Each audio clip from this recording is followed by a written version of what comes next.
Well, I'm just going through the onion harvest from last year. It came out of this patch. Now this patch has been added to by soil from the various potato bags and courgette bags and that, so it's higher than it was. However, this is the patch where the onions came out of. I'm now going to be planting the autumn onion sets, but not in this patch, because as you know, with a 4-year rotation everything moves around one patch, so the onion will be going in there. Meanwhile, I'll be bringing these indoors to dry them in a sunny enough window, south-facing window, on newspaper, and then I can hang them up and store them, and they hopefully will store until I need them throughout the months to come.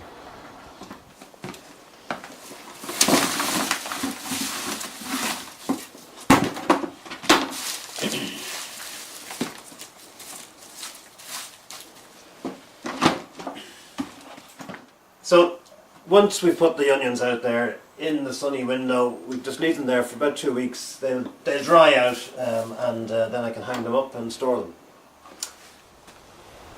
Well, I've come to the next patch up, which is going to be where I'm going to plant the onion sets, radar onion sets, which go in the autumn time.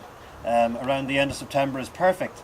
And this patch did have beetroot. I've harvested all the beetroot, bottled it, eaten some of it, and that's going to be very nice to look forward to.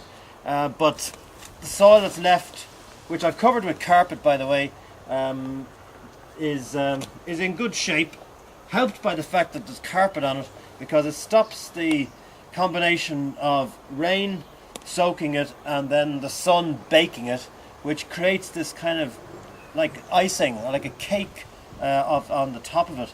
So it actually becomes very cloddy, and it's very difficult then to turn into a nice tilt, which is what you really want for seed sowing, and especially now that I'm going to be putting in the onion sets. So the only thing is though that it has been, I suppose, exhausted to a bit from the beetroot, which is quite a hungry crop, and so I'm going to go to the compost, take out some compost, mix it in, and then it'll be ready for sowing the onion sets.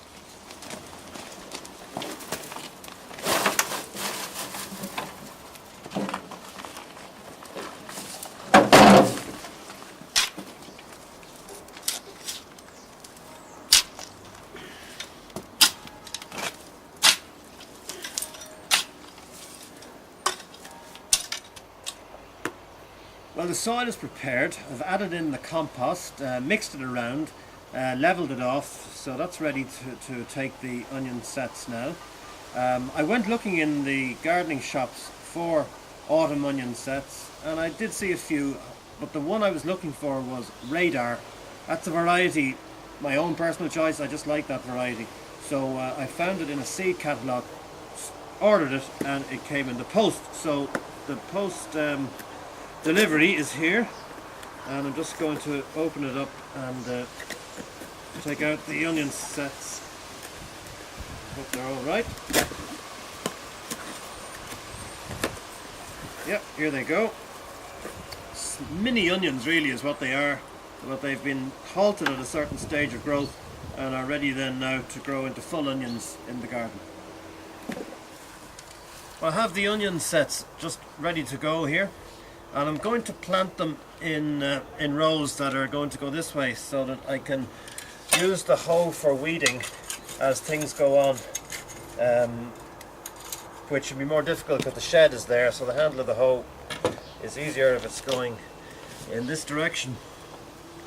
To plant the onion sets, I have a small dibber. Now, could be just any old stick really, but this is a dibber I got in the organic centre in Leitrim, and basically about 2 inches apart, but wide enough to take the width, so that there's a space to go in between them to keep the weeds down, and that'll help them to grow better. The thing about an onion set is that it has a top and a bottom, and if you look closely you'll see the small fibrous roots at the bottom there, and what's going to be the stem at the top starting to form there. So I want to make sure that I have the roots going into the soil first. I don't need to bury it totally. I need to just cover it so that I can see where it went. The onion will then grow quite happily in that position.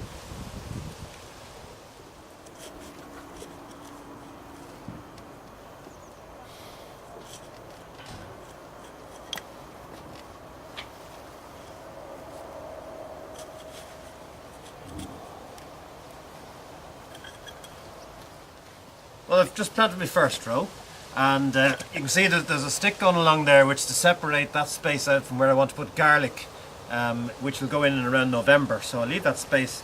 But before I plant the second row, just really had a thought that it's quite difficult to see these onions here in the ground. When I start planting the other row, I might just forget where they are. So if I put a little piece of wood down covering over where the first row's gone, and then because I'm going to have to keep it weed free, I hope, and the hoe will have to go in between the rows, I'll just fit the hoe in there so I can see where the width of the hoe is, and then start on the second row.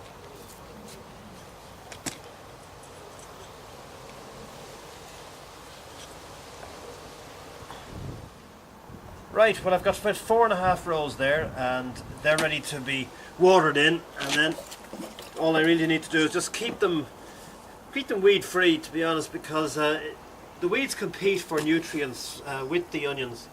It also looks nicer if it's weed free, I think, as well. But what I found is that if the weeds take over, as they have from year to year, it just becomes difficult to know whether you have any onions because you can't see them. So you find yourself wasting all that effort in growing them in the first place. But it'll take a little while before we see them, but hopefully they'll be up before the winter really sets in. Then they'll stop growing, and then they'll come on in the spring, and we'll have onions hopefully May, June.